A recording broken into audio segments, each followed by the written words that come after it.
Okay, come to page number 5.6, economic objective. तो कल पहला ऑब्जेक्टिव अपन ने कौन सा देखा? Organic objective. ऑर्गेनिक ऑब्जेक्टिव मतलब इनहेरेंट ऑब्जेक्टिव। बोले तो कौन सा वाला देखा था? उसके अंदर सबसे पहले देखा था अपन ने सर्वाइवल, फिर देखा growth and expansion.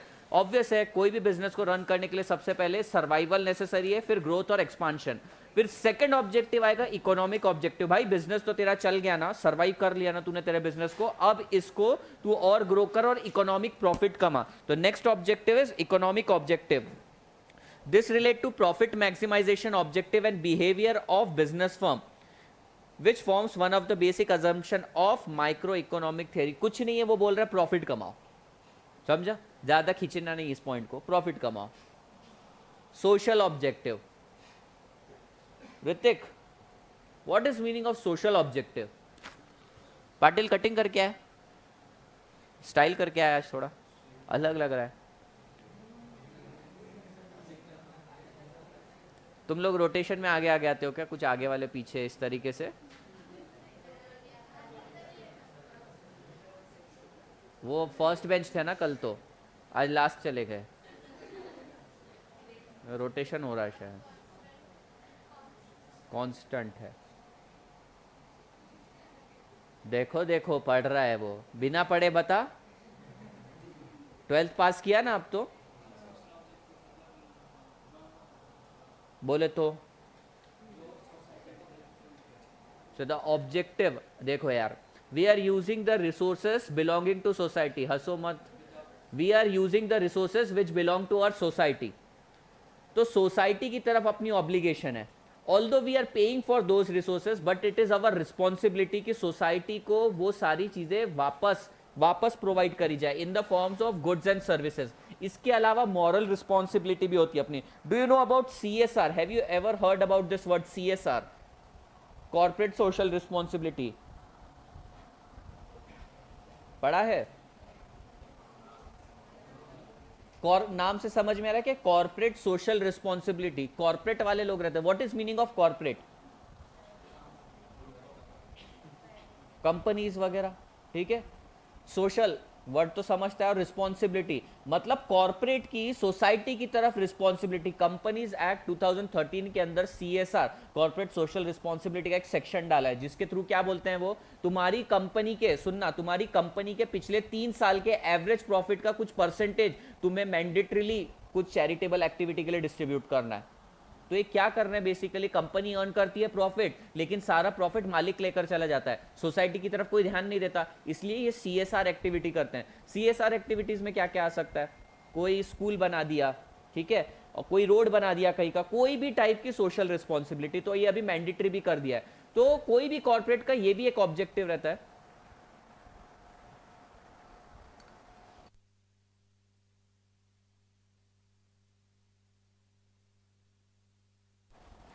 Corporate social responsibility, तो यही है सोसाइटी की responsibility. What we are studying कि एक एंटरप्रेन्योर के क्या क्या ऑब्जेक्टिव्स होते हैं। तो ऑब्जेक्टिव में पहला ऑब्जेक्टिव क्या? भाई अपने बिजनेस को चला, सर्वाइव कर, ग्रो कर, एक्सपांड कर। उसके बाद क्या? प्रॉफिट कमा। प्रॉफिट कमाने के बाद सारा का सारा प्रॉफिट खुद मत ले जा, क्या कर? सोसाइटी को भी दे। क्यों देना भाई सोसाइटी को? अरे तू जो रिसोर्सेस यूज कर रहा है वो सोसाइटी को बिलोंग करते हैं, बराबर है कि नहीं? बराबर है या नहीं? ये जो रिसोर्सेस है किसको बिलोंग करते हैं? ये जो लाइट है किसको बिलोंग करती है? लॉजिकली सोचो, इस पे हक किसका है? अभी वो बताओ किसका हक है। तो ये डिस्कशन से समझ में आएगा कि ये सोसाइटी का है या विशाल सर का है।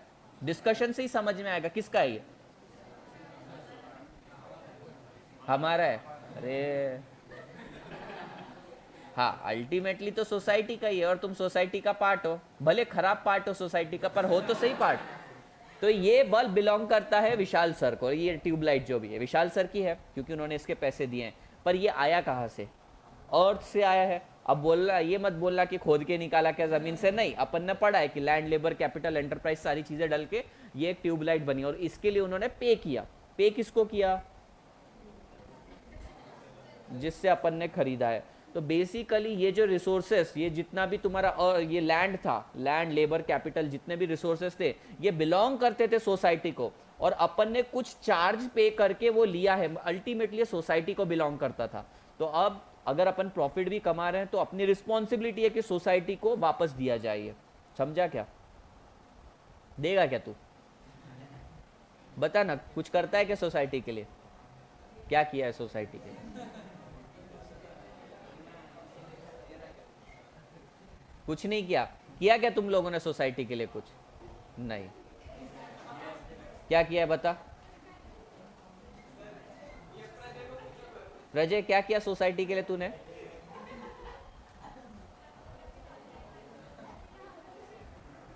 ग्लोबल वार्मिंग बढ़ाने के अलावा कुछ नहीं किया तुम लोगों ने। सर आपने क्या किया है? मैं भी तुम्हारे जैसा ही हूं। करता हूं ना, मैं करता हूं सोसाइटी के लिए। क्यों नहीं करता? आई पे टैक्स। टैक्स पे करके क्या होता है? गवर्नमेंट के पास जाता है। जितना भी 40-50% भ्रष्टाचार के थ्रू जाने के बाद जो बचता है वो सोसाइटी को तो जा रहा है। ये जो तुम रोड पे चल रहे हो ना, मेरे पैसों का है। हाँ, मालूम क्या है उसमें? मेरा भी पैसा। इतना टैक्स भर रहा हूं मैं। सडनली कल पेमेंट हो गया मेरा, देखो कपड़े वगैरह भी चेंज हो गए एक तरह से। अब नहीं सो रहा मैं रेलवे स्टेशन पे, टैक्स भर रहा हूं अब मैं। Social objective, an enterprise lives in a society and can grow only, ध्यान देना, and can grow only if we meet the needs of society. Some of the major social obligation of the business would to avoid profiteering and anti-social activity. तो देखो भाई, वो क्या बोल रहा है, सोसाइटी को जरूरी नहीं है कि तुम तुम्हारी जेब में से कुछ निकाल के दो।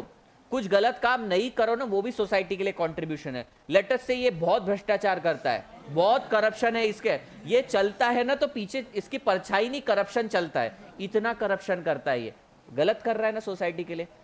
बराबर है? तूने करप्शन करना छोड़ दिया, मतलब कुछ अच्छा किया ना तूने सोसाइटी के लिए। तो इस तरीके से भी कंट्रीब्यूट कर सकते हो।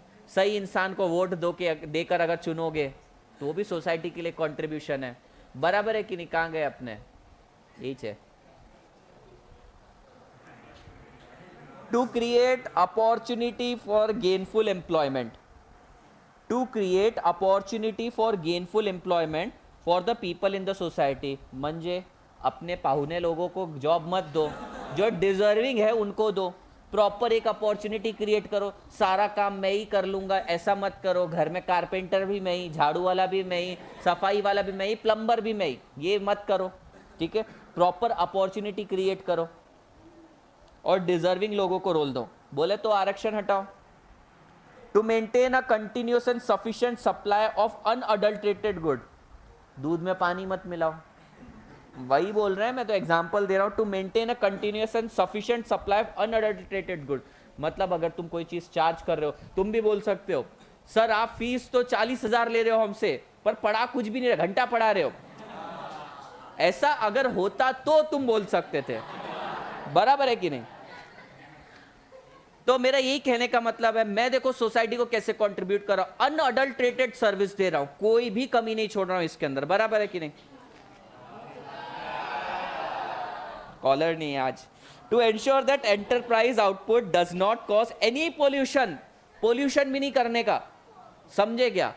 कम खाओ, कम पोल्यूशन करो। वाटर, नॉइस, कुछ भी आड़ी टेढ़ी आवाजें निकालने वाला, देखो नॉइस पोल्यूशन, नॉइस पोल्यूशन भी नहीं करना, लिखा है वहां पे, अब भी लिखा है। ये तुम देखो सोसाइटी के लिए कुछ नहीं कर रही हो। To contribute to the quality of life of its community in particular and society in general, लोगों की जिंदगी सुधारो, क्वालिटी ऑफ लाइफ मेंटेन करो। ठीक है? समझ रहे हो कैसे कर सकते हो? ये पुराने कपड़े जाके डोनेट कर दो। तुम नहीं, तुम 4 कपड़े लेकर ही आए हो घर से, तुम्हारे पास ज्यादा कपड़े नहीं है। मेरे पास भी जब मैं आया था हॉस्टल में रहता था, ज्यादा कपड़े नहीं थे। तुम्हारे बैग पड़ा होगा एक एक्स्ट्रा, जाके कर दो डोनेट गरीबों को। ये देखो चौथी शर्ट है इसकी, ये पूरे 2 महीने के अंदर, मेरी 5वीं है ये। तो हमारे पास ऑलरेडी कपड़े नहीं है, तुम लोग के पास बहुत रहते। करो सोसाइटी के लिए कुछ करो। जमीर जागा कि नहीं? नहीं सर अभी लंच किया, अभी कैसे जागेगा? बाद में 1 घंटे बाद, मैथ्स के टाइम जागता है वो। मैथ्स खत्म? नहीं, मैं ले ही नहीं सकता, मेरा लेक्चर रहता है इसके बाद। मालूम है मेरे को, लेकिन लेक्चर 4:30 बजे रहता है मेरा, बहुत दूर है। ह्यूमन ऑब्जेक्टिव, ह्यूमन के लिए भी ऑब्जेक्टिव है। इतने ऑब्जेक्टिव थे कि एक आदमी ने तो बीइंग ह्यूमन बना दिया, इतना ज्यादा उसने बोला कि रिस्पॉन्सिबिलिटी अपनी। क्या होगा इस ह्यूमन ऑब्जेक्टिव के अंदर? प्रतीक, बिना देखे दिमाग लगाओ, बुक बंद करो, बुक बंद करो। बुक क्यों ओपन है? पढ़ रहा हूं ना मैं तुम्हारे लिए।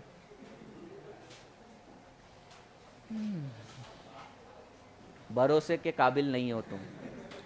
तेरे चश्मे में मेरे को रिफ्लेक्शन दिख रहा था तेरी दरिंदगी का। चल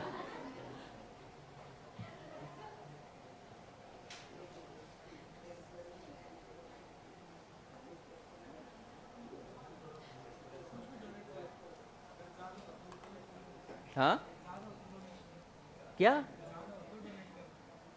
ह्यूमन ऑब्जेक्टिव में ज्यादा हो तो डोनेट कर देना। मेरे पास फैट ज्यादा है बॉडी में, डोनेट करूं? अबे क्या डोनेट करना है? एक पिक्चर भी थी विकी डोनर। क्या डोनेट मतलब?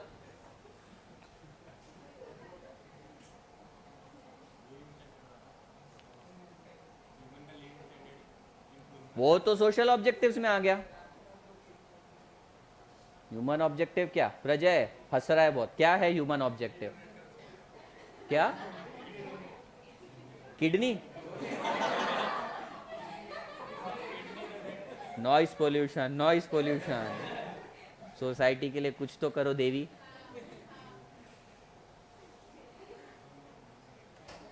सोनाली, क्या है ह्यूमन ऑब्जेक्टिव?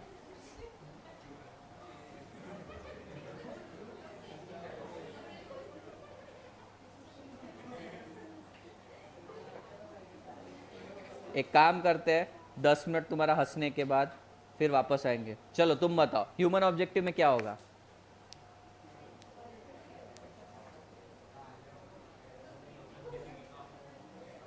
रुक जाओ, अभी उनका हंस के हो गया।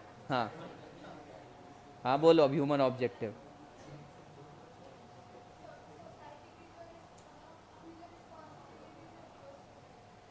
वो तो सोशल ऑब्जेक्टिव में आ गया ना।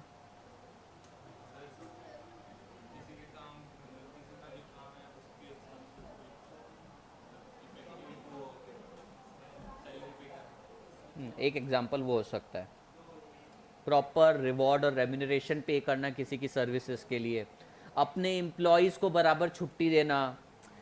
अगर तुम्हें कोई टीचर पढ़ा रहा है तो उसको भी छुट्टी देना, मतलब कभी लेने देना जिंदगी में। अभी फिर नवंबर तक की छुट्टी ले लेते हैं। मैं अभी मुंह बंद। इसके अलावा प्रॉपर जॉब अपॉर्चुनिटीज क्रिएट करना, ये भी ह्यूमन ऑब्जेक्टिव्स के अंदर आ सकता है। सोशल में भी आ रहा है लेकिन ह्यूमन में भी आ रहा है। It is more particular to human. ठीक है, वर्क प्लेस के ऊपर ना एक्सप्लॉइट नहीं करना किसी को, मतलब ये बारिक, ये छोटू इधर आ करके आके तंग नहीं करना हर एक को। ये इन दोनों की जोड़ी बहुत परफेक्ट है, कभी देखना। तो human objective means any objective related to human. ठीक है, उसके अंदर आ सकता है एम्प्लॉयमेंट से रिलेटेड जो भी अपना वर्कफोर्स है ना, उसके लिए भी एम्प्लॉय को बराबर छुट्टी देना, पीएफ देना, उसको लीव ट्रैवल अलाउंस देना, बराबर है। उससे 8 घंटे या 10 घंटे के ऊपर काम नहीं करवाना, जो भी स्टैंडर्ड्स रहेंगे, जो भी नॉर्म्स रहेंगे। तो ये सारे ह्यूमन ऑब्जेक्टिव्स में आते हैं। विल रीड ह्यूमन ऑब्जेक्टिव पहला वाला, to insure comprehensive development of its human resource और एम्प्लॉय, मतलब अपने एम्प्लॉयज को ट्रेन करो। To provide fair deal and treatment to employ at different level, सबका साथ सबका विकास, यहाँ पे सबको सही तरीके से सही ट्रीटमेंट देना। To provide employees an opportunity to participate in decision making in matter affecting them. क्या बोल रहे हैं ये बोल रहे हैं जिस चीज से तुम लोगों का फर्क पड़ता है उसमें तुम्हारा ओपिनियन लूं, मतलब अगर ये क्लास लेनी है या नहीं लेनी है मैं तुमसे पूछ के लूं, ऐसा बोल रहे हैं। मैं नहीं मानता, अगली बार पॉइंट ही डिलीट कर रहा हूं मैं, समझ रहे?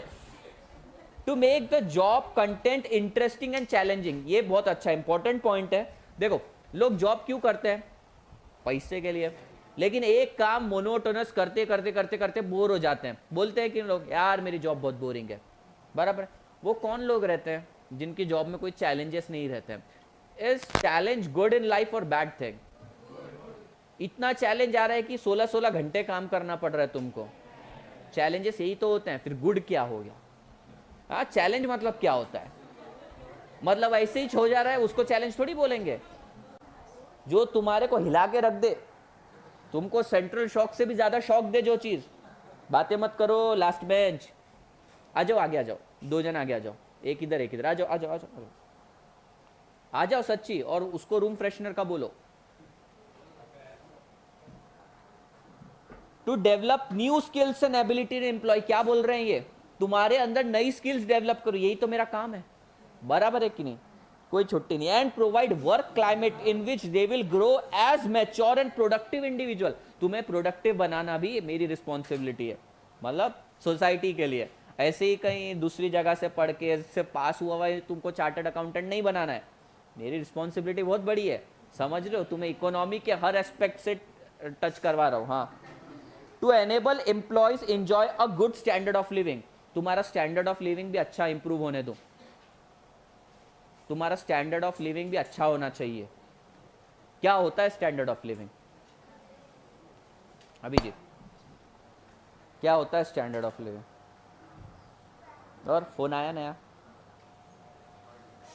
जब तेरा फोन आएगा तभी मैं पार्टी दे दूंगा तुम्हारा। हाँ, क्या बोल रहे थे? What is meaning of standard of living? कैसे बढ़ता है लिविंग स्टैंडर्ड? इनकम बढ़ने से। पैसा तो कई लोगों के पास है लेकिन स्टैंडर्ड ऑफ लिविंग बढ़ता नहीं है। पैसा खर्च करना भी एक आर्ट है। स्टैंडर्ड ऑफ लिविंग ये आर्ट में अपन बाप है लेकिन पैसे ही नहीं है अपने पास। बराबर है कि नहीं?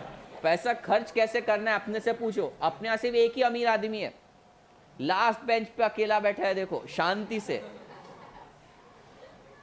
उसकी दुखती रग पे हाथ रख देते हैं अपन जब भी पैसे की बात करते हैं। 500 रुपए में महीना निकालने के लिए 500 में महीना निकालने के लिए बोलते हैं, ऐसा वो बोलता है। यकीन नहीं करते। कितने मिलते होंगे उसको? लगभग खर्चे के हिसाब से उसके 500 ही मिलते हैं। अरे रे, अब ज्यादा मिलेंगे, इंक्रीमेंट हुआ अच्छे परसेंटेज आने के कारण।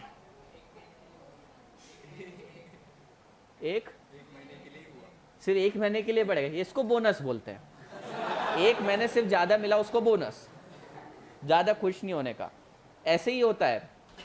तुम कॉर्पोरेट में भी काम करते हो ना, तो बेसिकली तुमको क्या देंगे? सैलरी देंगे 11-12 महीने बाद। जब तुम थक जाओगे ना, महीने में एक अकाउंट में एक बार महीने के अंदर थोड़ा ज्यादा पैसा आ जाएगा, मोटिवेटेड रहोगे, फिर साल भर नहीं छोड़ोगे। और वो उसी टाइम पे बोनस देते हैं जिस टाइम पे सबसे ज्यादा बाहर जॉब ओपनिंग्स रहती है।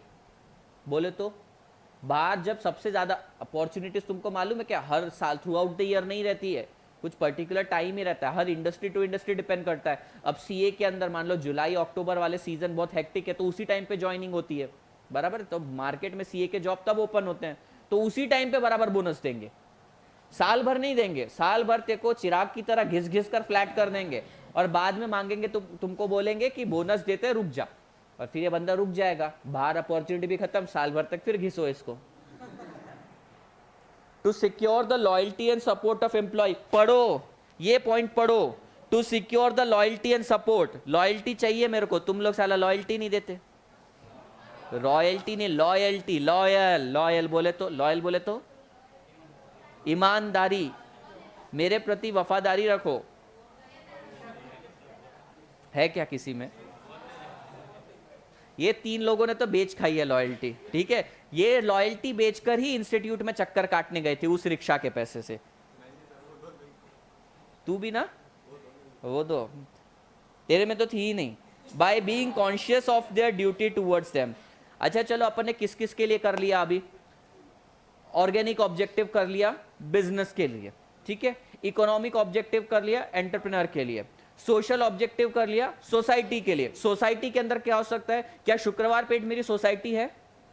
हाँ है। क्या महाराष्ट्र मेरे लिए सोसाइटी है? क्या हिंदू समाज या मुस्लिम समाज या सिख ईसाई समाज मेरे लिए सोसाइटी है? हाँ है, ठीक है, वो भी कर दिया। अपने एम्प्लॉयज का भी ध्यान रख लिया मैंने। अब नेशन का क्या? तो अब नेशनल ऑब्जेक्टिव पढ़ेंगे। नेशनल ऑब्जेक्टिव में क्या रहेगा? कंट्रीब्यूट करेंगे जीडीपी के अंदर, ठीक है, पर कैपिटा इनकम बढ़ाने की कोशिश करेंगे, और इंटरनेशनल ट्रेड में कंट्रीब्यूट करेंगे। International trade, is it good और बैड? बोलो, what happens with international trade? क्या होता है इंटरनेशनल ट्रेड में? Import export. Export is good और import is good? Export. Why? Foreign currency आती है और फॉरेन करेंसी का रिजर्व बढ़ता है अपने पास. ठीक है, तो तुम्हारे नेशनल ऑब्जेक्टिव में ये भी रहेगा कि देश का फॉरेन एक्सचेंज रिजर्व बढ़ाना. कैसे बढ़ेगा? एक्सपोर्ट करके ज़्यादा बढ़ेगा. तो ज़रूरी नहीं है कि वो पॉइंट यहाँ पे मेंशन होगा या नहीं होगा, पर तुम्हें समझ में आना चाहिए कोई भी ऑब्जेक्टिव जो नेशन के टूवर्ड्स अपन वर्क कर रहे हैं, that is included in national objective. पहला objective, to produce goods and services according to national priority. इसका मीनिंग क्या है? To produce goods and services according to national priority. Nation decide करता है कि मेरे को क्या प्रोड्यूस करना है. फिर नेशनल प्रायोरिटी क्या? समर चल रहे हैं, बराबर है. ऐसे टाइम पे अपने को क्या करना चाहिए? ऐसे टाइम पे चलो बिजनेस अपने को ओपन करना है अपनी कंट्री में. अपनी नहीं, भगवान ना करे अपनी कंट्री में कभी सूखा पड़े, लेकिन कोई कंट्री है जहां सूखा पड़ रहा है, पानी बहुत रेयर है और स्केर्स है, ठीक है, और तुम वहां पे वाटर पार्क खोले जा रहे हो, तो भाई तुमको रोकने वाला तो कोई नहीं है क्योंकि तुम पैसा दे रहे हो. बट क्या तुम नेशन के लिए कुछ कंट्रीब्यूट कर रहे हो? नहीं. वही अगर मान लो पानी किसानों को मिलेगा तो कम से कम अपनी कंट्री ग्रो करेगी, बराबर है. तो वो आता है कि नेशनल प्रायोरिटी क्या है. सूखा पड़ा है कहाँ पे, तो अपना प्रायोरिटी क्या रहेगी? प्रायोरिटी क्या रहेगी? क्या प्रोडक्शन की, कि भाई मैं ऐसी कोई एक्टिविटी में ना चले जाऊं जिसमें पानी वेस्ट हो रहा है. और कहाँ पे पानी वेस्ट होता है ऐसा? स्विमिंग पूल्स खोल दिए बड़े बड़े, जबरदस्ती काय को करने का, नहा रहे ना लोग पसीने से, पानी की क्या जरूरत है? तो नेशनल प्रायोरिटी के हिसाब से. To remove inequality of opportunity and to provide fair opportunity to all the worker and to progress. ये सोशल ऑब्जेक्टिव में भी आया था पॉइंट, ह्यूमन ऑब्जेक्टिव में भी आया था और नेशनल ऑब्जेक्टिव में भी आया था कि इक्वालिटी प्रोवाइड करो, वुमेन को राइट दो. To help the country become self reliant and avoid dependence on other nation. Yash क्या बोल रहे हैं ये और क्यों बोल रहे हैं ये? काय को बनना अपने को सेल्फ रिलायंट? सब काम खुद ही करने का. ऐसे कैसे, क्यों करने का? बहुत सवाल हो गए, जवाब दो. सिर्फ स्माइल करता है वो. मैं उससे कुछ भी पूछू ना, तुम लोग तो देख नहीं सकते उसके एक्सप्रेशन, सिर्फ स्माइल करेगा मेरे को देख के.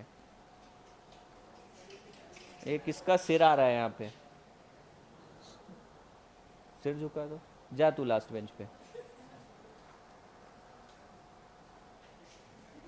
Last.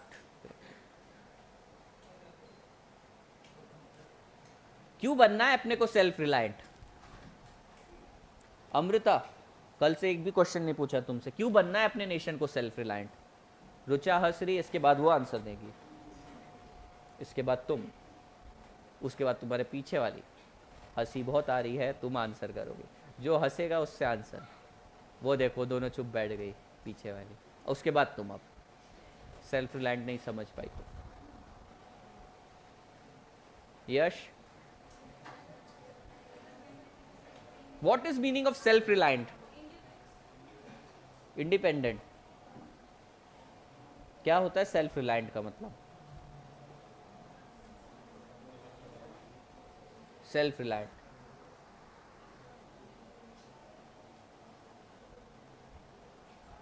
Partha, what is meaning of self reliant?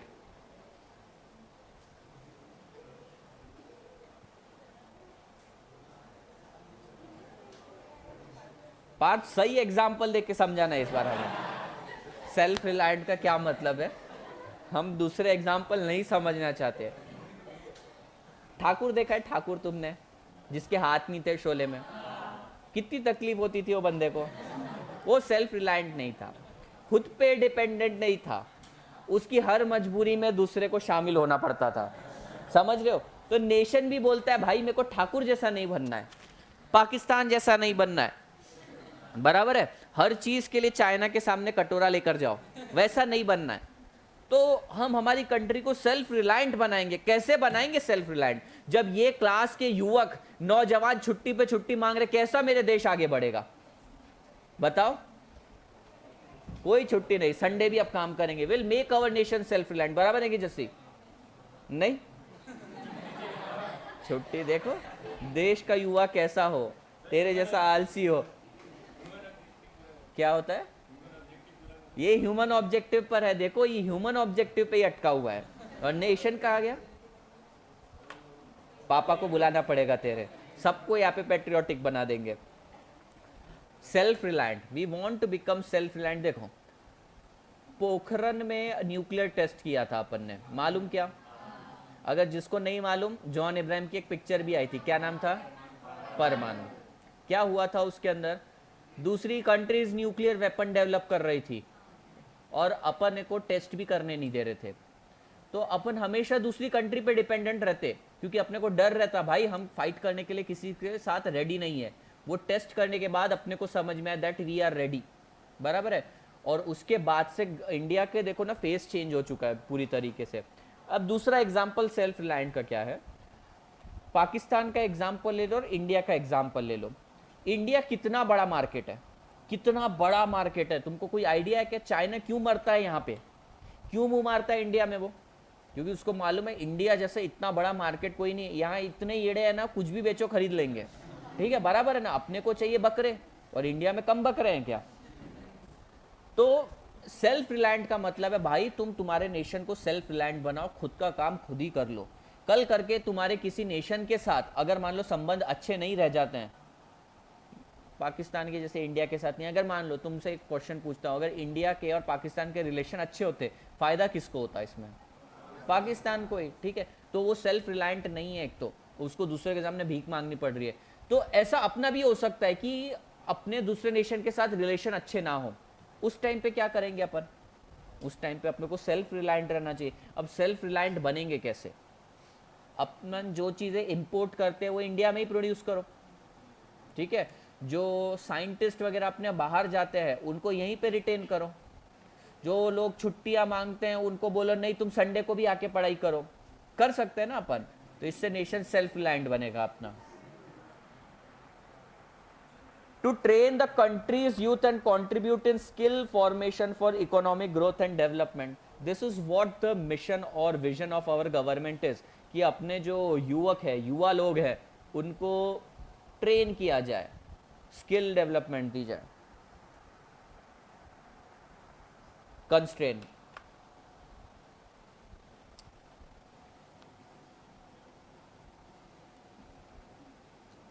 तुम बोलो कंस्ट्रेन। हाँ तुम क्या नहीं, क्या पूछने तो दो मेरे को।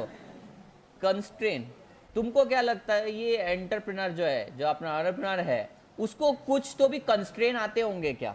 उसकी लाइफ में कुछ परेशानियां चलती होगी क्या उसकी जिंदगी में? खुजली, मस्ती, ठीक है, डायबिटीज, बीपी की बीमारी, ये वाले कंस्ट्रेन नहीं। इसके अलावा जो उसके ऑर्गेनिक ऑब्जेक्टिव्स हैं, नेशनल ऑब्जेक्टिव्स हैं, जो बाकी सारे ऑब्जेक्टिव्स हैं, उनको अचीव करने के लिए कुछ प्रॉब्लम आती होगी क्या? आती होगी। फिर ना क्यों बोल रही थी कंस्ट्रेंट? क्वेश्चन भी पूछने नहीं जा, मैंने नाम लिया, नहीं बोलूंगी। Constraint means problem. भाई अपने ऑब्जेक्टिव बहुत है, हसरतें बहुत है हमारी, पर औकात कम है, तो कंस्ट्रेंट आ जाता है। देखो कई लोगों को ना कुछ लेने की इच्छा होती है, पर कंस्ट्रेंट आता है बजट का, ठीक है, बराबर है। इसको इसकी पसंद की लड़की से शादी करनी है, पर पापा बोल रहे कुंडली मैच कर।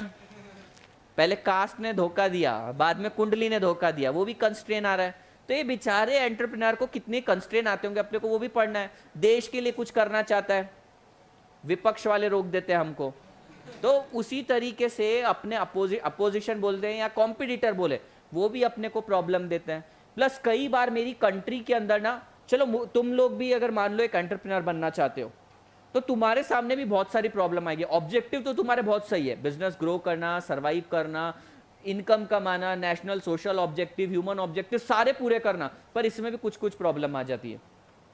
लाइक इंफ्रास्ट्रक्चर नहीं अच्छा हमारी कंट्री का, ये भी एक कंस्ट्रेन है। टेक्नोलॉजी आउटडेटेड है, तुमको मालूम क्या? क्या मालूम? तुम वो टाइम पे पैदा हुए जब तो 4G वगैरह आ चुका था। 4G चलो अभी तो, जब से तुम्हारे हाथ में फोन आया तब से 4G वगैरह तो है। हम वो टाइम पे पैदा हुए हैं जब स्नेक खेलते थे हम, मालूम क्या स्नेक वाला गेम, ठीक है। कितना दुख है हमारी जिंदगी में, तो तुमने कहा कि आउटडेटेड टेक्नोलॉजी यूज करें, ये सिर्फ कहने की बात है कि इंडिया में आउटडेटेड टेक्नोलॉजी, अभी सब अपडेटेड टेक्नोलॉजीज ही हैं। इसके अलावा और क्या प्रॉब्लम आ सकता है? मजदूर लोग तो परेशान करते हैं, अदर फैक्टर्स ऑफ प्रोडक्शन मिलते नहीं है। मुझको बनानी है एक मशीन, कौन सी मशीन बनानी है बताओ?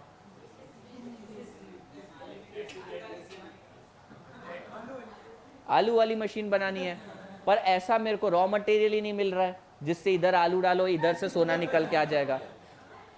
बराबर, जोक्स अपार्ट, मुझे फैक्टर्स ऑफ प्रोडक्शन ही नहीं मिल पाते।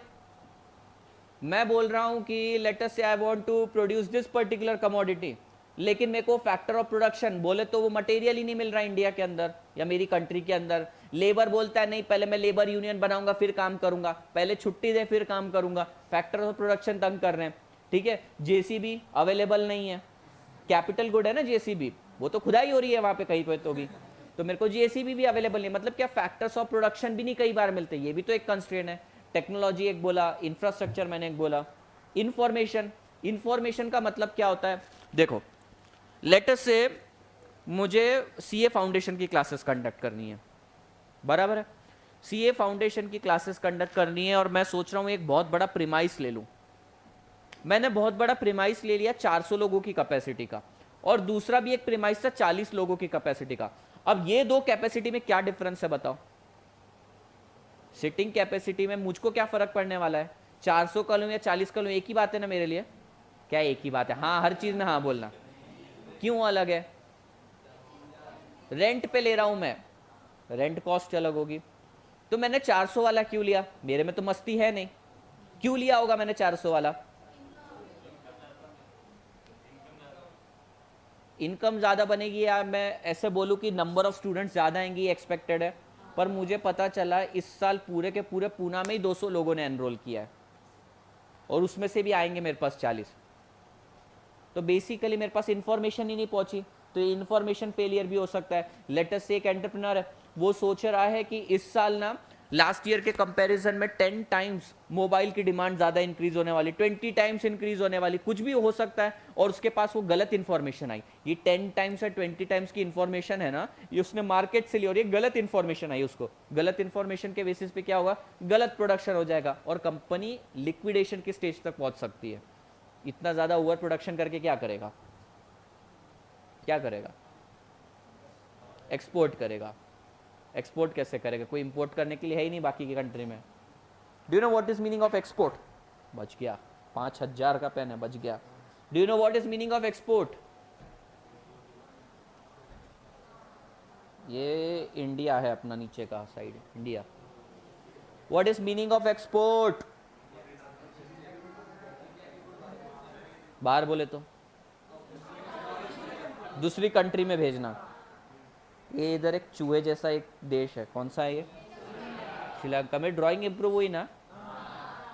बहुत प्रैक्टिस है। मैंने बोला मैं बदल गया, तुम लोगों ने याद नहीं किया ना मुझको। अभी देखो एक्सपोर्ट का मीनिंग क्या होता है? इधर से गुड्स निकालने और इधर भेज देने, ये बोल रहे हो ना तुम एक्सपोर्ट? गलत। ये तो एक्सपोर्ट भी हो गया और इंपोर्ट भी हो गया। एक्सपोर्ट मतलब सिर्फ डोमेस्टिक टेरिटरी को क्रॉस करके जाना। ये जो तुमने बोला ना this is export and import, मैंने सिर्फ एक्सपोर्ट पूछा। एक्सपोर्ट का मतलब सिर्फ कंट्री से बाहर जाना गुड्स, नॉट नेसेसरी कि किसी ने उसको इंपोर्ट करना। सर ऐसा होगा क्या? तुम्हारे में मस्ती रही तो तुम क्या कर दोगे? डुबा दोगे वहां पे गुड्स को? सर हम गुड्स को क्यों डुबाएंगे, इतने तो बावले हैं नहीं हम। इतने शाणे नहीं हो तुम, बावले की बात छोड़, तुम शाणे नहीं हो। लोग क्या करते थे, ये आउट ऑफ ट्रैक जाके बता रहा हूं, बताने की जरूरत नहीं है। गुड्स बनाते थे यहाँ पे, एक्सपोर्ट पे सब्सिडीज मिलती है, मालूम क्या?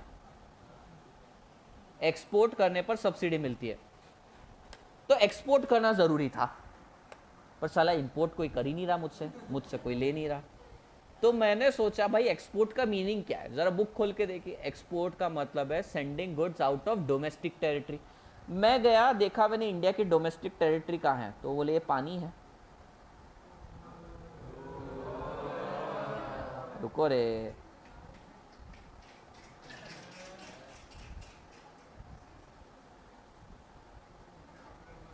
This is all water. दिख रहा क्या तुमको पानी? और आज ब्लू है पानी।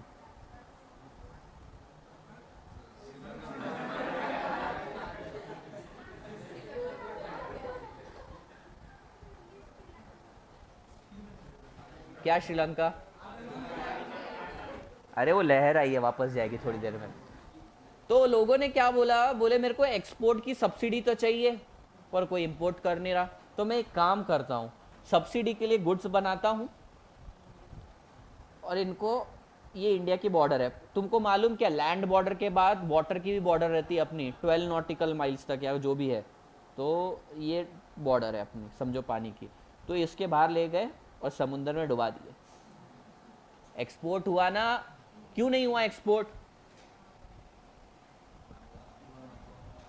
हुआ ना। एक्सपोर्ट सब्सिडी मिलनी चाहिए या नहीं? पर कौन बावला 30 रुपए की सब्सिडी के लिए 100 रुपए का गुड्स डुबाएगा? ये भी है, बराबर है कि नहीं?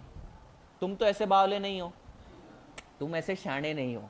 उसके अंदर वो 100 रुपए का गुड्स नहीं रखेगा, वो 10 रुपए की रद्दी डालेगा, समझ रहे हो? वो करेगा रद्दी एक्सपोर्ट, नाम लेगा प्रेशियस गुड्स का और उसको देगा डुबा, वहां पे पानी में डुबा देगा। 30 रुपए गवर्नमेंट की सब्सिडी। यही करो, रद्दी लाओ, डुबाओ, पैसे कमाओ, नेट गेन 20 रुपए। This is export. क्या नहीं, क्या क्या गलत क्या है इसके अंदर?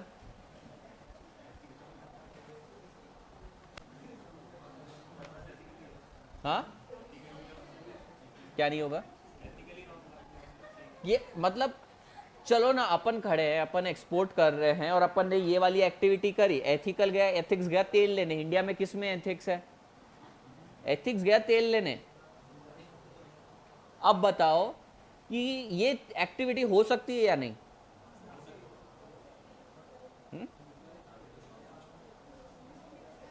तुम इतने शाणे तो हो नहीं, पर गवर्नमेंट तुमसे ज्यादा शाणी है।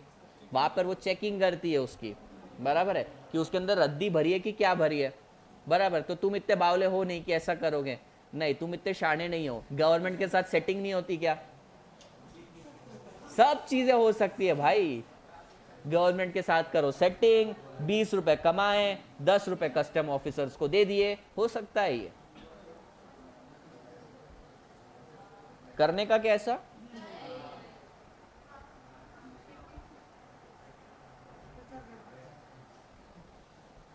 अरे इसकी तो फोटो खींच, मैं इसकी आज फोटो खींचूंगा, इतना अच्छा बनाया मैंने आज India. Okay, so there are barriers. अब अपने को कंस्ट्रेंट्स के बारे में पढ़ना है। तो कौन कौन से कंस्ट्रेंट्स के बारे में मैंने अब तक बताया? Infrastructure can be a constraint, information can be a constraint, technology can be constraint, factors of production can be constraint, economic aspects can be a constraint. What is meaning of economic aspects? Economics, हाँ, tax भी आ सकता है उसके अंदर। Tax आ सकता है अगर मेरी कंट्री में रिसेशन चल रहा है, तो रिसेशन चल रहा है, रिसेशन का मतलब लोगों के पास पैसा ही नहीं है, तो गुड्स खरीदेगा कौन? तो उसके कारण ये भी तो कंस्ट्रेंट है कि मेरा ऑब्जेक्टिव तो बहुत भारी है प्रॉफिट कमाने का, लेकिन कोई गुड्स परचेज करने के लिए नहीं है। पता चला मुझको कि ये लोगों की प्रॉब्लम नहीं है और मेरी प्रॉब्लम नहीं है, ओवरऑल इकोनॉमी की प्रॉब्लम है, तो वो सारे फैक्टर्स इसके अंदर आ सकते हैं। अदर फैक्टर ऐसा हो सकता है कि सडनली, अभी बीजेपी गवर्नमेंट थी, अभी पिछले 10 ईयर की बात कर रहे हैं, मैं कुछ एग्जांपल चेंज कर रहा हूं। बीजेपी की अब तक गवर्नमेंट थी और सडनली कांग्रेस आ जाता, बराबर है, तो ऐसे समय क्या होता? पॉलिटिकल इंस्टेबिलिटी होती।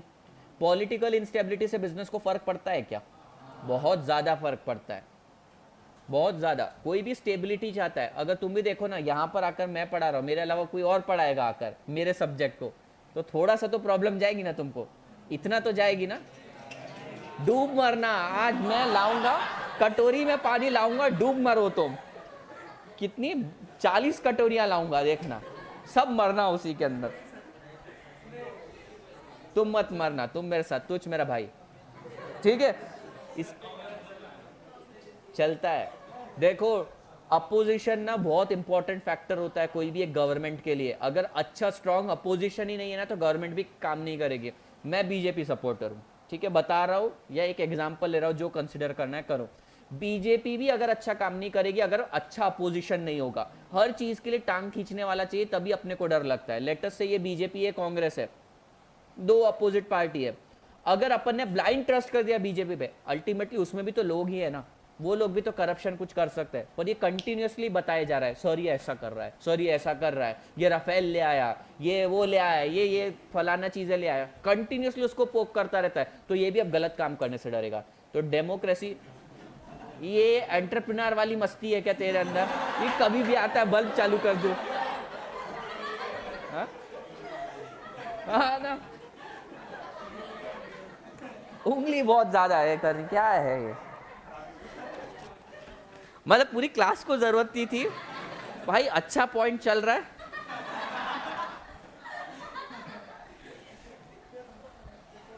ठीक है, तो opposition is very important. Now I am giving you 2 minutes और रीड करो पेज नंबर 5.7 पे जितने पॉइंट है, कोई भी डाउट है मुझसे पूछना।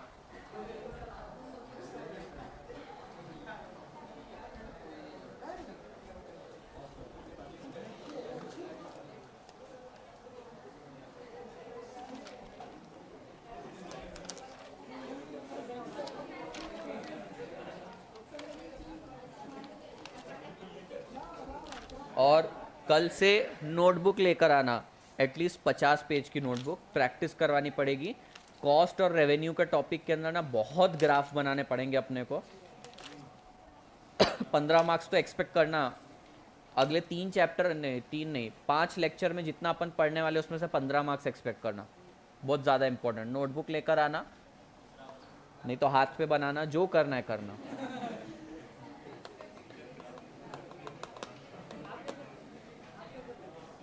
आप क्या, मी कशाला लिहू वहीवर, मला गरज नव्हती याची।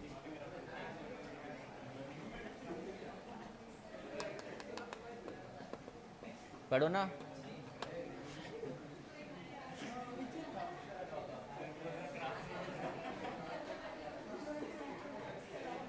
पढ़ने के लिए टाइम दिया है, हंसने के लिए नहीं। हंस क्यों रहे हो? कल से मैं अरेंजमेंट चेंज करूंगा बैठने की सबकी, एटलीस्ट मेरी क्लास के लिए। नहीं नहीं, ये मैं बता रहा हूँ, पूछ नहीं रहा तुमसे, बता रहा हूँ।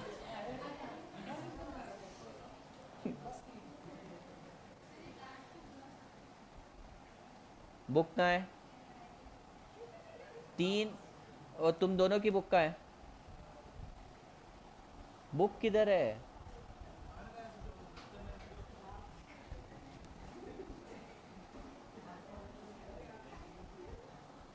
क्या है, सीरियसनेस है या नहीं? क्या बुक्स नहीं ला रहे? और कौन नहीं लाया बुक आज? आके चेक करना पड़ेगा क्या मेरे को, कौन नहीं लाया बुक? कौन नहीं लाया ये बोल दो, किसने किसको पास ऑन करी बुक बाद में देखना, कौन नहीं लाया? तू प्रजय, क्यों नहीं लाया? ये भूलने वाली चीज थोड़ी है, तुम्हारी जिंदगी में एक ही काम है, कपड़े धोने के अलावा यही तो काम रहता है तुमको। हफ्ते में एक बार कपड़े धोते हो, उसके अलावा क्या करते हो? 6 दिन तो पढ़ने के लिए है ना, बुक मत भूला करो यार। तुम्हारा इकोनॉमिक्स एक ऐसा सब्जेक्ट बना है जिसको घर पे पढ़ने की जरूरत नहीं पड़ेगी, और बुक ला नहीं रहे तो ये फिर कैसे होगा? चलो पढ़ो, कल से बुक लाना सब।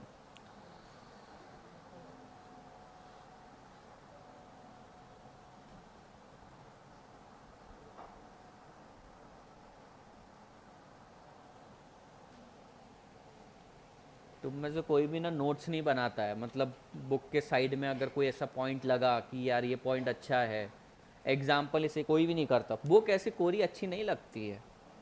वापस नहीं पढ़ना है अपने को, समझो, नवंबर के बाद वापस नहीं पढ़ना है इस बुक को, तो कर दो गंदी।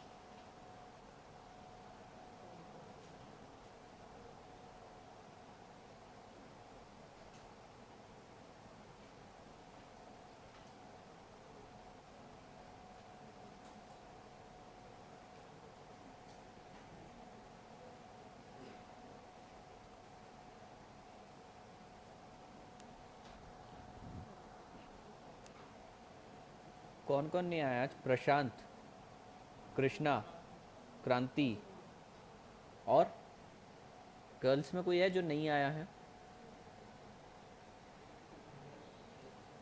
तुम्हारे साथ बैठते थे ना निकिता, ये कब आने वाले हैं?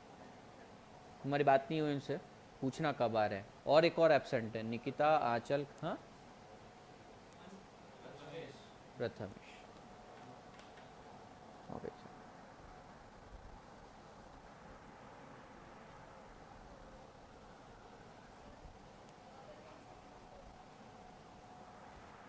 अदर कंस्ट्रेंट का फर्स्ट पॉइंट,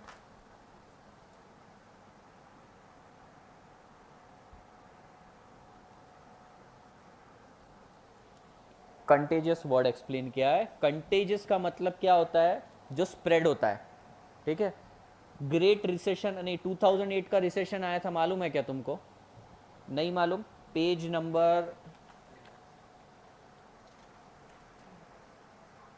नंबर 8.5 देखो, 8.5, उसमें दिख रहा है global economic crisis. Global economic crisis 2008-2009 में इनिशिएट हुए थे, स्टार्ट हुए थे यूएस से, बराबर। वहां पे स्टार्ट होने के बाद ना अपन उस कंट्री को एक्सपोर्ट भी करते हैं, वहां से इंपोर्ट भी करते हैं। अपने कुछ लोग वहां पे रेसिडेंट भी हैं, वहां से अपने को बिजनेस भी मिलता है, वहां की कंपनी की यहाँ पे ब्रांचेस भी है। तो ये रीजन से ना वहां पे इफेक्ट हो रहा है यूएस में, तो वो इफेक्ट अपने ऊपर भी आएगा। इसको बोलते हैं कंटीजियस इफेक्ट, या तो एक और नाम बोलते हैं इसको spill over effect. Spill over का मीनिंग समझो, ग्लास देखा है क्या? देखा होगा, स्टील का, कांच का, जो भी है। पानी भर दो उसके अंदर फुल, और भरते जाओ, मतलब उसकी कैपेसिटी फुल होने के बाद भी भरते जाओ, क्या होगा? पानी बह जाएगा। इसको बोलते हैं स्पिल ओवर इफेक्ट। मतलब उस कंट्री के अंदर पूरा का पूरा रिसेशन वगैरह भी आ गया, तो अब दूसरों के ऊपर भी स्प्रेड होगा, और इसको कंटीजियस इफेक्ट भी बोल सकते हैं। कंटीजियस ये वर्ड कहीं सुना है क्या तुमने? कहां सुना है वर्ड कंटीजियस? किधर सुना है? डिसीजेस, डिसीजेस कंटीजियस डिसीजेस होती है, उसका मतलब क्या है? जो स्प्रेड होती है। तो उसी तरीके से ये जो इकोनॉमिक एक्टिविटीज है ना, कोई कोई बड़ी बड़ी कंपनीज के ऊपर सबसे पहले प्रॉब्लम आ जाती है। जो कंस्ट्रेन है ना, कोई बड़ी कंपनी पे कंस्ट्रेन आता है, पर कंटीजियस इफेक्ट होने के कारण ना सबके ऊपर स्प्रेड होता है। लेटेस्ट से तुम्हारी छोटी सी फैक्ट्री है और बाइक मैन्युफैक्चर करते हैं। बाइक मैन्युफैक्चर करने के अंदर ना तुम एक छोटा सा कंपोनेंट प्रोवाइड करती हो, लेटेस्ट से बॉल बेरिंग। बेरिंग समझता है सबको? बॉल बेरिंग, ठीक है। ये बाइक बनाता है, कावासाकी निंजा बनाता है, ठीक है। ये उसके पैनल, हेडलाइट वगैरह तुम सब बनाते हो। बहुत बड़ा रिसेशन आया और इसकी सेल ही नहीं हो रही है। बड़ी कंपनी ये है या तुम लोग हो? वो है, क्योंकि वो बहुत बड़ा प्रोडक्ट सेल कर रहा है। तुम तो छोटे छोटे मैन्युफैक्चरर जो इसको प्रोवाइड करते हो। बहुत इंपैक्ट पड़ा है इसके ऊपर, बराबर है। प्रॉब्लम इसके यहां से इनिशिएट हुई, तो इसने ना ऑर्डर प्लेस करना बंद कर दिया तुम लोगों के पास। तुम्हारे को भी अफेक्ट होगा क्या? तो इसको बोलते हैं कंटीजियस इफेक्ट। तेरे कारण इन लोगों को प्रॉब्लम हो रही है। एग्जाम्पल में,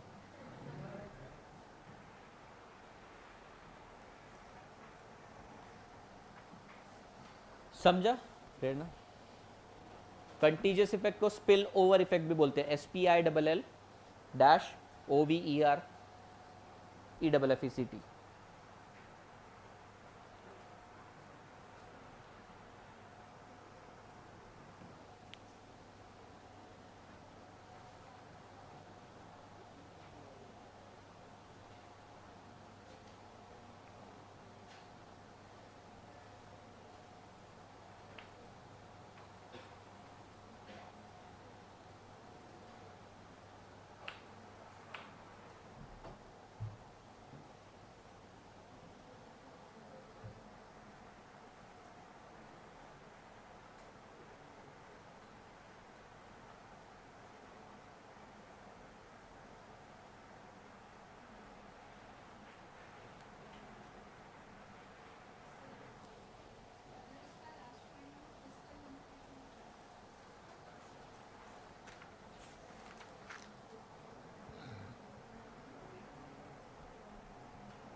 फिस्कल लिमिटेशन के अंदर RBI की लिमिटेशन आ सकती है। फिस्कल मतलब क्या होता है? Sorry, fiscal, fiscal means let us say budget इस बार डिक्लेयर किया। Fiscal is related to government. Fiscal policy मतलब गवर्नमेंट की पॉलिसी। तुम सिगरेट मैन्युफैक्चर करती हो और सिगरेट मैन्युफैक्चर करती हो और गवर्नमेंट ने बोला कि पहले earlier tax rate was 50% on this, GST 50% है, अभी 200% कर दिया जीएसटी उसके ऊपर, तो ये कंस्ट्रेन है कि नहीं तुम्हारे लिए? अब सिगरेट कैसे बेचोगी तुम? बराबर है कि नहीं? तो ये हो सकता है फिस्कल। मालूम है कि गुड्स पे 200% भी टैक्स लगता है, मालूम क्या? तुम तो 18% जीएसटी के लिए रोते हो, लेकिन 200% लगता है। पर सोचो कौन से गुड्स पे लगता होगा? हजार्डस गुड्स पे लगता है जनरली। हाँ, मतलब ये सारे हजार्डस ही है। और क्यों लगाती है गवर्नमेंट? देखो, टैक्स लगने के कारण ना रेट बढ़ जाता है, रेट बढ़ने के कारण लॉ ऑफ डिमांड क्या बोलता है? प्राइस बढ़ गया, डिमांड गिरनी चाहिए। पर ये जो बेवड़े हैं, जुआरी सटोरी है, इनकी थोड़ी डिमांड इलास्टिक है, ये तो डिमांड इन इलास्टिक है, कितना भी टैक्स डालो। बोल, लग्जरियस गुड्स नहीं है ये हजार्डस है। लग्जरियस गुड पे 28% रखते हैं या थोड़ा ज्यादा रखते हैं। 200% किस पे रखते हैं? बाइक पे कितना है? 100% है बाइक पे, 100% जीएसटी है। कौन सा टैक्स और लगता है? Harley Davidson import, that is customs, वो कस्टम ड्यूटीज है। कस्टम्स अलग है, जीएसटी अलग है। जीएसटी इंडियन लॉ के लिए एप्लीकेबल है, कस्टम्स जो है वो इंपोर्ट के केस में एप्लीकेबल है। तो मैं जीएसटी की बात कर रहा हूं। क्यों ऐसा करते हैं? ये बोल रहा है कि हार्ली डेविसन के ऊपर 100% टैक्स है। 100 रुपए की अगर मान लो कमोडिटी आती है तो 200 में सेल होता है, टैक्स 100 रुपए एक्स्ट्रा लगता है। बताओ क्यों ऐसा? क्यों कर रही है गवर्नमेंट ऐसा? इंपोर्ट को डिस्करेज करना है। क्यों इंपोर्ट को डिस्करेज करना है? ताकि इंडिजिनस मतलब कंट्री में ही प्रोडक्शन बढ़ाना है। बराबर है? कंट्री में क्यों प्रोडक्शन बढ़ाना है? एम्प्लॉयमेंट क्रिएट करनी है, रिसोर्सेज को ऑप्टिमम यूटिलाइजेशन करना है, टेक्नोलॉजी को अपडेट करना है। ये रीजन से बाहर का सामान यहां नहीं आना चाहिए। बराबर है? ये रीजन से। कैसे अब इसको रिस्ट्रिक्ट करना? इसको रिस्ट्रिक्ट करने का एक ही तरीका है, ड्यूटीज बढ़ा दो। पर सिगरेट के ऊपर 200%, 300%, 500% कर दो, फूकने वाला फूकेगा ही। गवर्नमेंट को तो रेवेन्यू से मतलब है, गवर्नमेंट को रेवेन्यू से मतलब है, लोगों को फूकने से मतलब है।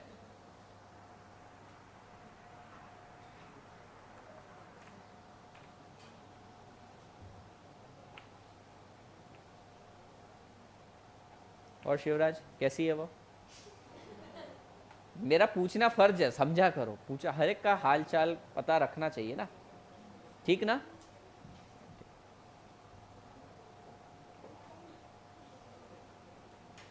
जस्सी नहाना चालू कर दिया? नहाना चालू कर दिया? चालू कर दिया ना?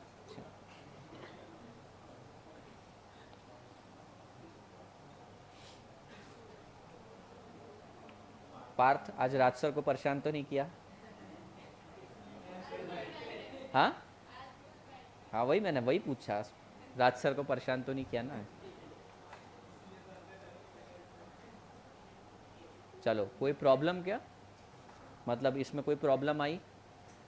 ये तो 5 मिनट पहले ही पढ़ के हो गया था तुम्हारा, है ना? ऐसे इधर उधर ही देख रहे थे, टीप रहे थे, टाप रहे थे। चलो, क्या क्या पढ़ा अब तक अपन ने? एंटरप्रेन्योर के केस में एंटरप्रेन्योर की मीनिंग पढ़ा, उसके बाद उसके फंक्शंस पढ़े। क्या है उसके 3 फंक्शंस बताओ? IRI, initiating the business, risk taking, और I स्टैंड्स फॉर इनोवेशन। ठीक है, उसके बाद अपन ने क्या पढ़ा? ऑब्जेक्टिव्स पढ़े। ऑब्जेक्टिव्स के अंदर पहला ऑब्जेक्टिव ऑर्गेनिक ऑब्जेक्टिव, ऑर्गेनिक के अंदर पहला सर्वाइवल, फिर ग्रोथ एंड एक्सपेंशन। फिर कौन सा ऑब्जेक्टिव? देखो, बिजनेस सर्वाइव कर गया, ग्रो भी कर रहा है, अब क्या करना है? अब प्रॉफिट कमाना है, इकोनॉमिक ऑब्जेक्टिव। इकोनॉमिक ऑब्जेक्टिव भी ठीक है, अब सोसाइटी के लिए भी कुछ कर। सोसाइटी के लिए क्या? अपने ह्यूमंस के लिए भी कर, किया, सबके लिए हो गया, नेशन के लिए भी कर।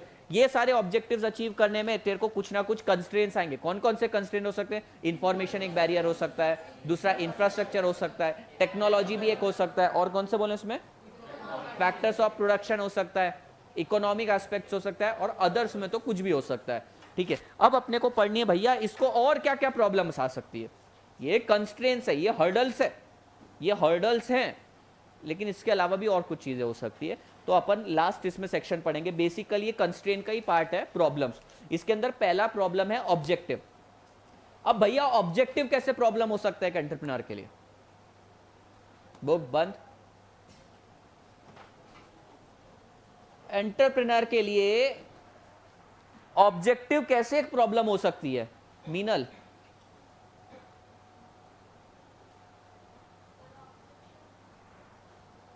अच्छा एग्जाम्पल है इसके लिए।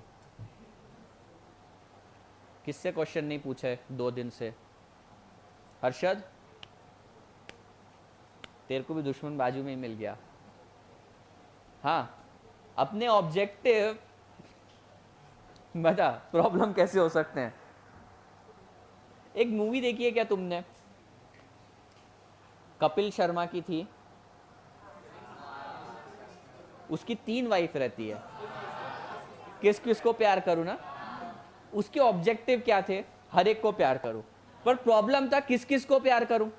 तो ऑब्जेक्टिव तो नेक है भाई, लेकिन कौन से ऑब्जेक्टिव को पहले फुलफिल करे? ऊपर वाली, बीच वाली, नीचे वाली? प्रॉब्लम आ रही थी ना उसको। वैसे ही इस बेचारे के 5 ऑब्जेक्टिव है, सोशल है, नेशनल है, ऑर्गेनिक है, इकोनॉमिक है। कई बार प्रॉब्लम तो आती होगी ना, एक ऑब्जेक्टिव इकोनॉमिक ऑब्जेक्टिव फुलफिल करने के चक्कर में सोशल ऑब्जेक्टिव को कॉम्प्रोमाइज करना पड़ेगा, बराबर है। कई बार उससे प्यार करने के चक्कर में इनको कॉम्प्रोमाइज करना पड़ेगा। मतलब मूवी के थ्रू भी समझ जाओ तुम, ठीक है? किस किस को प्यार करूं, कौन कौन से ऑब्जेक्टिव फुलफिल करूं, तो ये भी तो प्रॉब्लम है उनकी। समझ में आया क्या? ऐसा हो सकता है क्या कि 2 ऑब्जेक्टिव कभी कॉन्फ्लिक्ट करें? 2 ऑब्जेक्टिव ऑब्वियसली कर सकते हैं। इकोनॉमिक ऑब्जेक्टिव क्या है तुम्हारा? पैसा कमाना। सोशल ऑब्जेक्टिव क्या? सोसाइटी की तरफ कंट्रीब्यूट करना। सोसाइटी की तरफ कंट्रीब्यूट करेगा तो तेरा प्रॉफिट भी तो कम होगा। तो इकोनॉमिक ऑब्जेक्टिव को तुझे थोड़ा सा साइड में करना पड़ेगा। ऐसे समय क्या करना चाहिए? हर चीज को बैलेंसिंग करके चलना चाहिए। 3 घंटा उसके साथ, 3 घंटा इसके साथ, 3 घंटा उसके साथ। मूवी के हिसाब से बता रहा हूं, तुम लोग क्या, ऐसी जिंदगी किसी को ना मिले। देखा है क्या तुमने किसी की 2-2, 3-3 शादियां? ऐसी सारी सोसाइटी की गलत चीजें तुमने सब देखी है, सीख के आए हो सब। Location of plant, location of plant भी बहुत बड़ी प्रॉब्लम है, बताओ क्यों?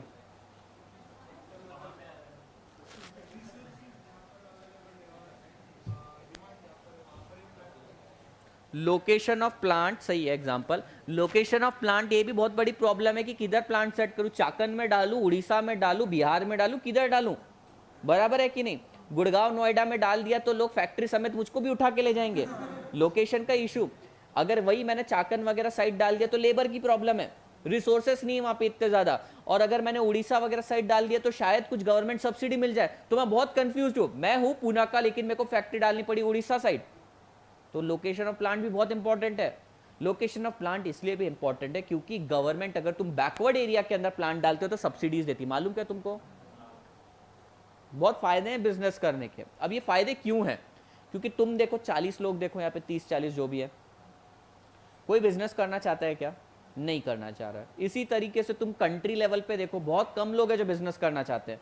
अगर कोई बिजनेस करेगा ही नहीं तो तुम लोगों को एम्प्लॉयमेंट कौन देगा? बराबर है कि नहीं? और एम्प्लॉयमेंट क्रिएट करने के लिए गवर्नमेंट क्या बोलते? चल भाई बिजनेस डाल, लोगों को एम्प्लॉयमेंट दे, मैं सब्सिडी देता हूं, मैं जेब से पैसा देता हूं। गवर्नमेंट जेब से पैसा नहीं देती, तुम से ही टैक्स कलेक्ट करेगी और उन लोगों को देगी और वो लोग तुमको एम्प्लॉयमेंट देंगे। तो location of plant is also important क्योंकि गवर्नमेंट सब्सिडीज देती है। Size of plant, size of plant भी बहुत बड़ा प्रॉब्लम है क्योंकि बड़ा प्लांट का साइज अगर करना है तो बहुत ज्यादा खर्चा लगता है मेरे को, उसके अंदर बड़ी मशीनरीज लगानी पड़ेगी, उतना लेवल ऑफ प्रोडक्शन ही नहीं रहा, तो उतनी डिमांड ही नहीं रही मार्केट में। तो फिर सर छोटा डाल दो, मार्केट में डिमांड बढ़ गई तो प्रोडक्शन कैसे करूंगा फ्यूचर के अंदर? प्रॉब्लम देखो ना उस बेचारे की। नेक्स्ट है फिजिकल फैसिलिटीज। फिजिकल फैसिलिटीज के अंदर रीड कर लेते हैं। The firm has to make decision on the nature of production process to be employed.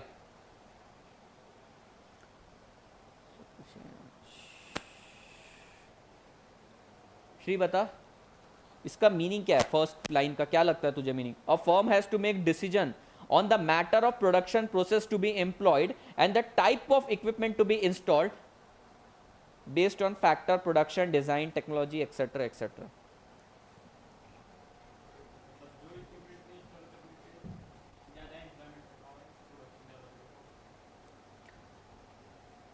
First chapter में अपन ने ये चीज पढ़ी है। अगर मेरी कंट्री लेबर अबैंडेंट है तो मैं लेबर इंटेंसिव टेक्नोलॉजी यूज करूंगा, और मेरी कंट्री अगर कैपिटल इंटेंसिव है तो capital intensive method of technology use करूंगा।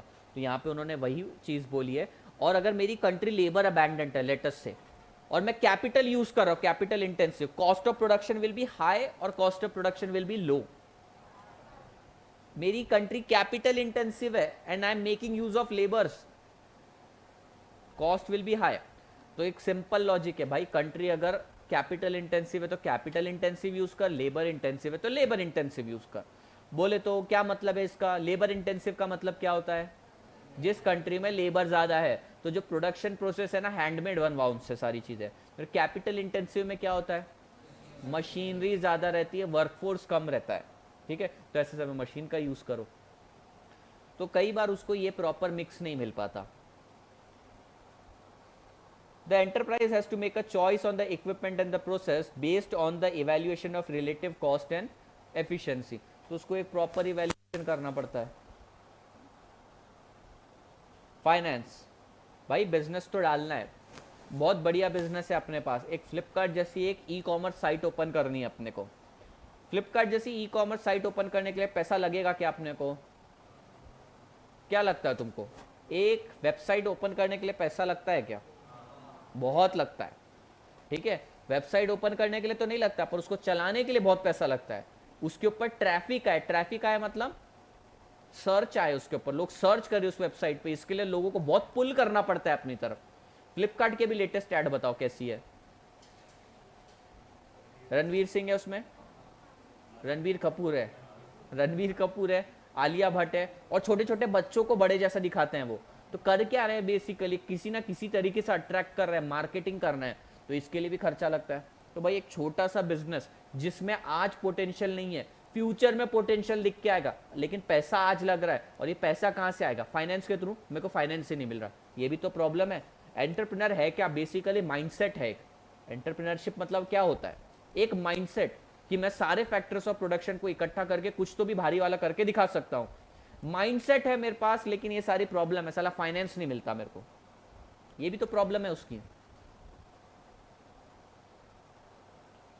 ऑर्गेनाइजेशन स्ट्रक्चर, ऑर्गेनाइजेशन स्ट्रक्चर मतलब क्या होता है?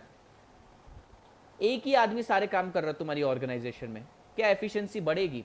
तुम एक बात बताओ, एक ही टीचर आके यहाँ पे तुमको 5-6 सब्जेक्ट जितने भी है सब पढ़ा रहा है, क्या वो लेवल ऑफ आउटपुट मिल पाएगा तुमको? नहीं मिल पाएगा। तो ये भी प्रॉब्लम रहती है। तो क्या करना चाहिए ऐसे समय? हर एक को अपना काम देख के डिविजन ऑफ लेबर या सेग्रीगेशन ऑफ ड्यूटी करना चाहिए। पर मैडम सेग्रीगेशन ऑफ ड्यूटी के लिए 6 टीचर्स लगेंगे, फिर 6 टीचर्स 6 गुना पैसा मांगेंगे, प्रॉब्लम आ गई। समझ में आया? तो आइडिया तो बहुत अच्छा है अपना कि 6 टीचर लेकर आएंगे, लेकिन प्रॉब्लम क्या है? ऑर्गेनाइजेशन स्ट्रक्चर प्रॉब्लम दे रहा है। मार्केटिंग, मार्केटिंग आज के टाइम पे इस एरा के अंदर सबसे ज्यादा जो खर्चा हो रहा है ना, वो मार्केटिंग पे होता है। बिलीव इट और नॉट, सबसे ज्यादा खर्चा मार्केटिंग पर होता है। तुम एडवर्टीजमेंट देखो, अगर एक नया फोन लॉन्च हुआ तो तुम देखोगे कुछ दिन में पूरे सिटी के अंदर उसके पोस्टर लग जाते हैं। सिर्फ एक सिटी नहीं, कितनी थाउजेंड्स में, हंड्रेड्स में सिटीज होगी, वहां पे लगते हैं पोस्टर। हर शॉप के ऊपर लगता है मार्केटिंग के लिए। हर एक ब्रांड अपने लिए ब्रांड एम्बेसडर ढूंढती है। तो खर्चा, मार्केटिंग का खर्चा, और ये मार्केटिंग का खर्चा जेब से करना तो है नहीं, इसके लिए पैसा लगता है। फाइनेंस मिल नहीं रहा, तो मार्केटिंग में भी प्रॉब्लम, फाइनेंस में भी प्रॉब्लम। यही रीजन है तुम लोग बिजनेस नहीं कर रहे। अगर मार्केटिंग का कोई इशू ही नहीं है, फाइनेंस तुमको मिल रहा है जितना चाहिए, और प्लान भी तुम्हारे पास अच्छा है, क्यों करोगे तुम किसी के under job? Will read marketing, इसमें इंपॉर्टेंट पॉइंट है। Discovering the target market bye identifying its actual potential customer. Marketing का मतलब यही होता है कि अपने जो पोटेंशियल कस्टमर है उनको ढूंढ के निकालो। लेट अस से साइंस कॉलेज के बाहर जाके मैं सीए की मार्केटिंग कर रहा हूं, फायदा है क्या कुछ? 1-2 आ जाएंगे, 3 आ गए हमारे पास, तो बराबर है कि मार्केटिंग की स्ट्रेटेजी गलत है या सही है? मेरी है गलत है। तो मैं क्यों गलत है? क्योंकि वहां पे मेरा टारगेट कस्टमर नहीं है। Proper decision regarding the 4 P's, ये आता है क्वेश्चन के अंदर। 4 P's, ये इनफैक्ट तुमको फर्स्ट ईयर बीकॉम में भी आएगा। 4 P's of marketing: product, promotion, price and place. इसको वैसे ही पढ़ लेना चाहिए। Product, variety, value, variety, quality, design, feature, brand name, packing, associated service, utility etcetera. Promotion मतलब communicating with consumer, personal selling, social contacts, advertisement, publicity etcetera. Price regarding policies regarding pricing, discount, allowance, credit term, concession, etc. Place. Policy regarding coverage, outlet for sales, channel of distribution, location, layout of stores, inventory, logistics, supply chain management. जो एक एक word यहाँ पे मैं read कर रहा हूँ ना, अगर एक्सप्लेन करने गया है एक एक वर्ड के पीछे एक एक लेक्चर ले सकते हैं अपन. बहुत बड़ा सप्लाई चेन मैनेजमेंट तो वास्ट है, जिसको बोलते हैं ना supply chain management intermediate level पे तुमको कम से कम 2 घंटे के लेक्चर, मतलब 4 घंटे से सप्लाई चेन क्या होता है ये समझाने में लगे. तो मैं एक भी वर्ड यहाँ पे समझाऊंगा नहीं तुमको अगर मान लो कोई भी डाउट है तो मुझसे पूछो. इसके अंदर मैंने ये एक ही सेक्शन है जो सिर्फ रीड करके निकाल रहा हूँ, क्योंकि इस पे अगर मैं डिस्कशन करने गया तो कम से कम 3 से 4 लेक्चर डिस्कस कर सकते हैं एक एक वर्ड के ऊपर. मतलब product, pricing, place,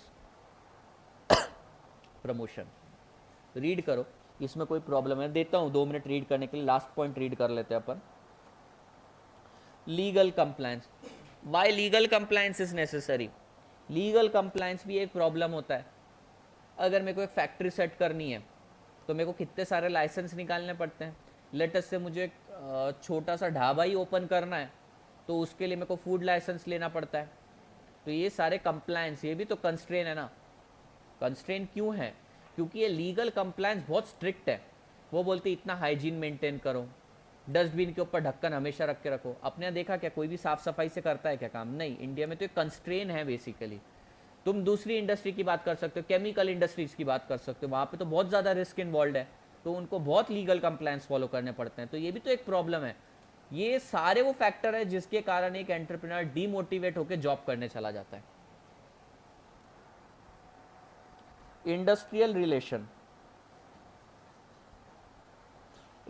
relation means your relationship with other industry.